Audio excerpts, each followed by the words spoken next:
Hi everyone, I'm Dr. Z. I'm a clinical psychologist specializing in transgender care. Welcome to my channel. If you're new here or if you are a regular person, not subscriber yet, regular viewer that has not yet subscribed, I would very much appreciate if you do subscribe so that way you don't miss any video coming from me. And if you yet have not followed me on Instagram, link is below. Make sure you follow me on Instagram. That's the only platform currently where I show up daily to give you tips, advice, and guidance. So let's connect all on Instagram as well. Today's video, I'm going to be covering how there's a lot of exposure to a lot of external noise out there continues to create a lot of self-doubt and a lot of confusion. And as a result, a lot of times, actually, you get lost in a loop of constant confirmation bias, or at least self-fulfilling prophecy. It is undeniable that we are all exposed to a lot of noise out there. What I mean by noise is that today, anybody that has access to any kind of social platform or any kind of access to internet feels like they should been just handed a microphone. As a result, everybody has an opinion about everything. In this case, I feel like everybody has an opinion about gender dysphoria and gender identity. Now, of course, everybody has a right to have an opinion. Let's start with that. But we also know that not everybody's opinion is valid or should even be made public. That's a better way to say it, right? Not every opinion has to be taken as truth. And you have to be able to distinguish, and you have to be able to know how to break down that noise. And you have to be able to always situate information you're getting within your own context. That's super, super, super important. For example, I brought up gender dysphoria Bible in a few previous videos, and one of the viewers commented that before criticizing, I should really read the document, which I did read the document. And to be clear, I'm not criticizing that it exists. I think it's amazing that such concise documentation exists. What I'm against is when people take that as a specific reflection, a threat to what they're going through, without situating it within their context. And this is the problem with a lot of information on the internet. And I'll be the first one to say this is also the problem hearing information from people who are very specialized in gender dysphoria, such as myself. Because even what I share with you has to be situated within your context, right? I'm still speaking in general, in general point of views. I cannot specify this to anybody. You still have to take what you hear. And if there's something that resonates with you, you then have to also see how it is applicable or not, giving your circumstances and your context. This is what's so, so important. And because there's so much noise out there, it becomes very difficult for a lot of you because a lot of you are looking for clarity. And I know that a lot of you are not in a position to go and have access to a specialist, or two, even if you do have access to specialists, to be able to afford specialists. And as a result of lack of that access, lack of that accessibility, it is natural that you will be looking for information on the internet. That's what we all do. That's what I do too. When I, for example, can't afford a video editor for my content, I go there and I watch a lot of YouTube videos on how to edit it, and then I still have to situate it within my context. So I just want to say it's natural for all of you to look for information on the internet. However, there is so much noise out there. We have noise that can be broken down into 4 main categories. You know how much I love my categories. Category 1 is, I would say, good, solid information coming from people like myself, right? So you see somebody like myself, clinical psychologist, getting close to 20 years working only with transgender and non-binary adults. I only focus on gender dysphoria and gender identity. So in the very least, what's coming out of my mouth is stemming from that experience. Not everything I say is going to be relevant to all of you. Not everything I say is going to resonate or going to be exactly how you experience things, right? But at least you're hearing from somebody that has had tremendous amount of experience. So that's number 1, right? Category, people like myself who had a ton of experience. Then there's a second category, people who have experienced gender dysphoria themselves and have gone through any elements or all elements of gender transition. And they're also equally important because now you're hearing firsthand from people who actually been through experience, which is also very valuable, right? It's different from me. I'm a cis woman. I never experienced gender dysphoria, never gone through gender transition, versus hearing somebody who actually been through it. Nonetheless, now still you have to be careful what you're hearing because they're talking about their experience. Their experience is going to be individualistic to them and cannot be generalized to you, right? Because again, the experience is going to vary based on their circumstances, their context, where they grew up, how old were they when they experienced it, how they coped with it, what are their support systems like, what are their access to resources, all of these things. But it's still going to be valuable because it's firsthand of somebody who experienced it. And you're also witnessing how people can go through gender affirming care and feel better at the result of it. Then there's third group of people. These are people, general public, who don't have any experience with working with trans or non-binary people, no experience with gender dysphoria whatsoever, general folks, right? Who now feel they have an opinion to talk about it. Who feel because they have access to platform, access to, they come across my video and they feel like I need to go ahead and type in a comment below my 2 cents how I think gender dysphoria is complete bullshit. Okay. In other words, this is the opinions you really need to disregard because people don't really know what they're talking about. That's the only way I can put it. Because unless you either work in the strata and have a lot of experience with it, or you have gone through it on some level, how can you possibly know what you're talking about? You can't. And then there is a fourth category. These are people who are the worst category now, people who have very, very strong one-dimensional view that gender dysphoria doesn't exist, gender identity is ideology, all of this. Basically, they have very strong view that there are only 2 genders, that they need to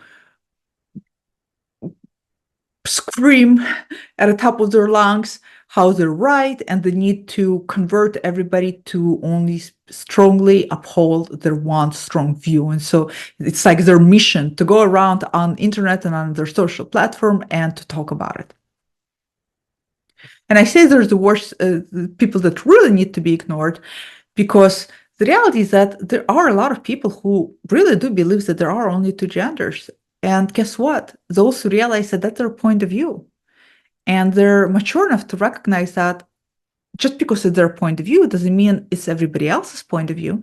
It also doesn't mean that that's the only point of view. It just means that that's a point of view that aligns with their values or the way they see the world or their paradigms, and they're sticking to it. But they're not knocking on your door. They're not on a platform shouting that the world needs to change in accordance with their view. So I just want to be clear, because people do have a right to their views. It's whether you impose your view on the rest of the world that makes all the difference. I would say those are the 4 categories of the content we're getting constantly. As a result, it creates a ton of noise for all of you. So when a person starts experiencing any kind of confusion with their gender, it is natural first to go to Google and to start searching, right? To start looking up what is gender dysphoria, why do I cross-dress, why do I feminize, is it okay to experience this, why do I feel this way, what does it mean when these feelings arise, what does it mean when you wake up and you feel this way. These are all natural questions to ask yourselves. And when you start Googling, you obviously start taking into a multitude of directions. Maybe you land on my YouTube page, maybe you land on some Reddit group, maybe you land on Gender Dysphoria Bible.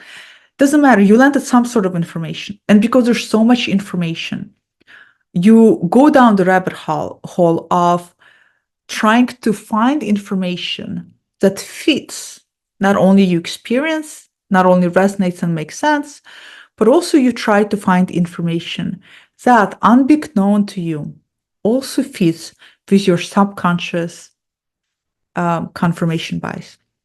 Because believe it or not, almost everybody that any adult that is struggling with gender dysphoria, that is starting to seek information out there, is battling two internal sides inside of them. One side that they're battling is this reality, this realization, this acknowledgement that, I think, I'm pretty sure I think this is gender dysphoria, I'm pretty sure I'm trans. Another side they're battling is a more subconscious part that no, something else. No, it's probably just a phase. Maybe this is just, maybe I just like to feminize as part of my sexual practice. Who am I feeling it's gonna go away? I'm just exploring my femininity or masculinity. In other words, there is part of you that is becoming self-aware, and there's a part of you, your ego, that doesn't want to change, that is scared to change, scared to acknowledge that this might be true, and so it's yanking you downward. So one of your part tries to come to the surface and tries to face reality. Another part tries to pull you back into denial, back into depression. And that's the part that often seeks confirmation bias, and the confirmation bias to maintain status quo. So because you're battling two parts of yourself constantly when you start to search for the information, you're constantly going to be searching from two vantage points, whether you realize this or not. One vantage point is going to be trying to see what resonates to confirm what you're feeling is true, and another one yanking you back. The way it's going to look for you is the constant dance, step forward, step back, step forward, step back. And the way it's going to manifest is this. You're going to come across some information, and even if you see that it's, maybe you come across my channel and you saw a video and you thought, oh my God, this resonates so much. What she just said in this video really clicks with how I'm feeling. This kind of affirms for me that what I've been feeling all along is true, right? So you walk away with like, oh, okay, I'm pretty sure now I have gender dysphoria. A few minutes later, you land on Reddit or Instagram page or another YouTube video by, let's say, YouTuber that sharing an opinion about thinking they had gender dysphoria when in reality it was not gender dysphoria, when in reality it all went away. Now, this other part of you is being confirmed, this confirmation bias, right? This other part of you is starting to feel like, oh yeah, that's right. I also feel this way. Oh, sometimes I do wake up and dysphoria just disappears for weeks and weeks. Oh, just like this person, maybe it's not dysphoria at all. So now you dismiss this. You believe this. The next day you come across this again. So you're constantly doing this dance. You see of affirming and then constantly pulling yourself back.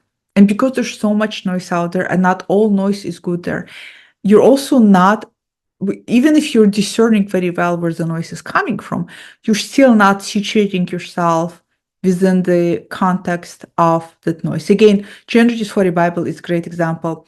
I had a client come in who told me that they read Gender Dysphoria Bible, lots of things resonated, and then they said there was also a lot of things that did not resonate, and that's why I was so confused. And the thing is about Gender Dysphoria Bible is because it's information gathering, right? You still have to situate it within your context. And it's very hard to do. It's very hard to situate things within your context when you not only have those two sides battling, but when you also have a hard time really objectively looking at your situation, or really objectively considering all facets of your personality, all facets of other things going on in your life. So it's not that some information out there is bad. It's just that it's not fully situated yet within your context. So the important key with all of the information out there is not only to break it down into what's valid, what's not, and after you break it down, then to see which and what part is relevant and why, and how to further situate it within your context, situate it within your experience, which is not easy to do. It is not easy to do. When there's part of you that wants to become self-aware and part of you that wants to keep things as if. And these two parts are constantly dancing. So you're constantly looking for confirmation bias, self-fulfilling prophecy, things that are just going to maintain status quo. And yet you're constantly looking for answers because you just want a peace of mind. You just want to understand. You just want to make sense with what's going on. The problem again is it's too much out there. When you starting to find yourself doing this constant dance between, I feel like I'm getting clarity, oh, I feel like it's all just gone away, this dance, it's always a sign to back away from information. When I get people call me for consultation for therapy and we talk on the phone and they tell me that they've done a lot of research and they're even more confused now as a byproduct of it.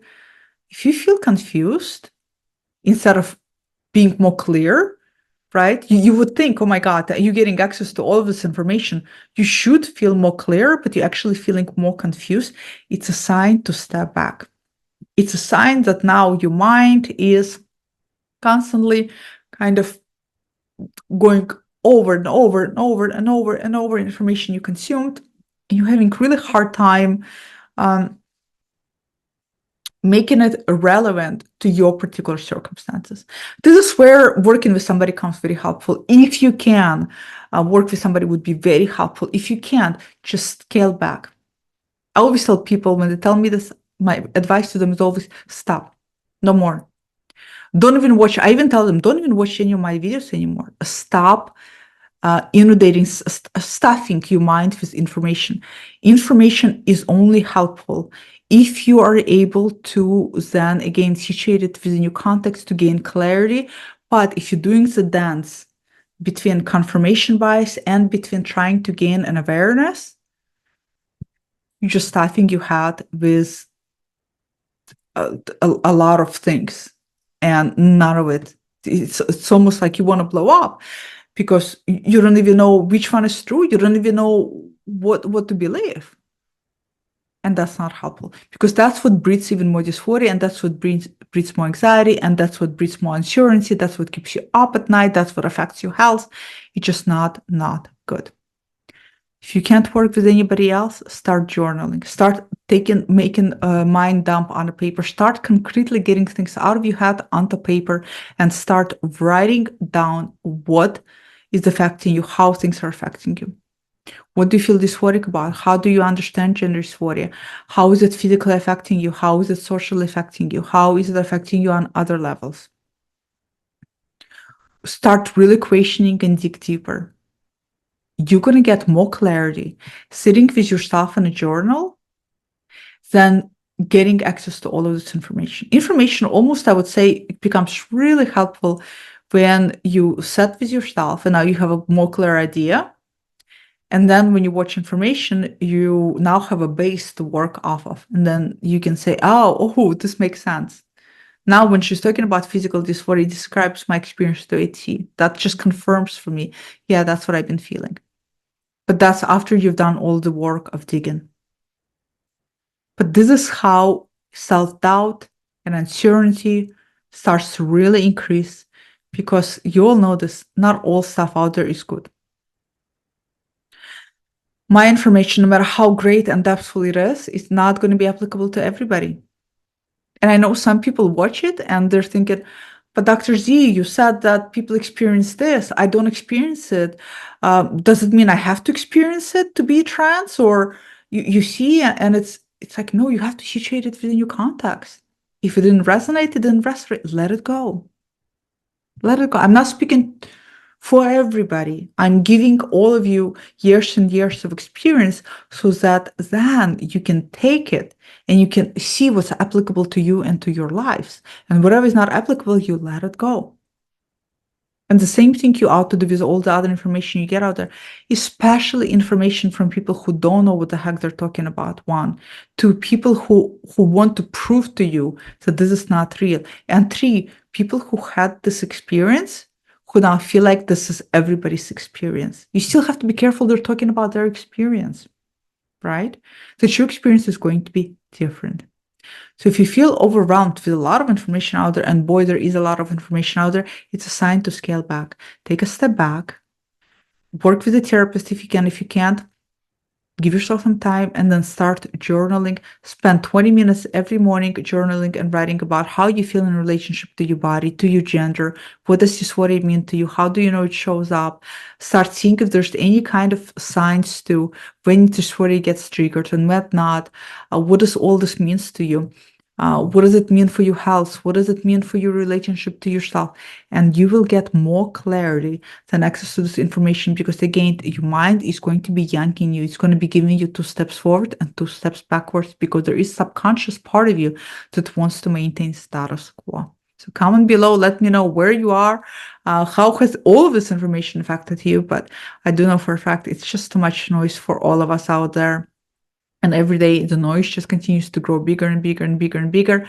And just because there's a lot of information out there, not all of it is good. And even the ones that are good, you still have to always situate it within your experiences and your context.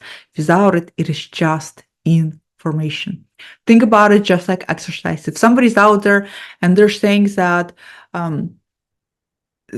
particular diet and exercise worked and this is the only way to lose weight, you still have to situate it within your context, your lifestyle, your life, and you still have to situate it within your body, how your body responds to things. And the same thing applies here. So comment below, share, and I will see you all next time. Goodbye.